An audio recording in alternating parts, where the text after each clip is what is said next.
كتب وروايات تحفة محدش بيتكلم عنهم، بس بما ان معرض الكتاب فاضله ايام فخليني انا اكلمكم عنهم شوية. الكتاب الاولاني هو 15 خطوة لكتابة فيلم سينمائي، اللي يعتبر مدخل نموذج بليك سنايدر البنائي لهيمن التهامي.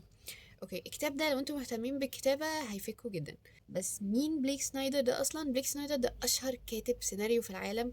كاتب كتاب لو انتم مهتمين بالكتابة اكيد سمعتوا عنه، وهو سيف دي كات. الكتاب ده لتعليم كتابة السيناريو.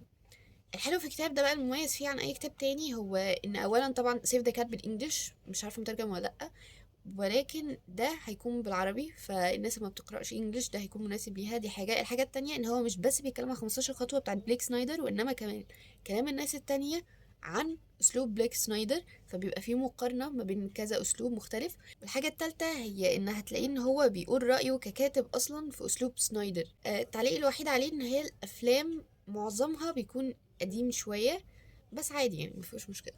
الحاجه التانية معانا هي روايه تحت الحصار. طيب الرواية دي كانت حد مرشحها لي، ما توقعتش ان هي تعجبني صراحة، لان هي كانت في فترة كانت كل الروايات مش عجباني، ولكن الرواية دي عجبتني جدا، يعني انا استمتعت بيها صراحة. المشكلة الوحيدة فيها ان هي الحوار بتاعها كان بلا عمي، ولكن حتى مع كده ده ما ضايقنيش في الرواية دي.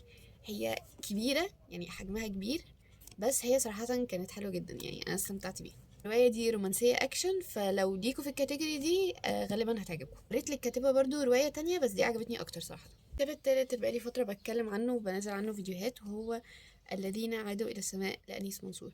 في الكتاب التاني برضو اللي هو الذين هبطوا من السماء، موجود في مكان ما في البيت، ما علينا. فيهم أفكار كتير، حاجات مختلفة، حاجات ممكن تكون أول مرة تعرفها.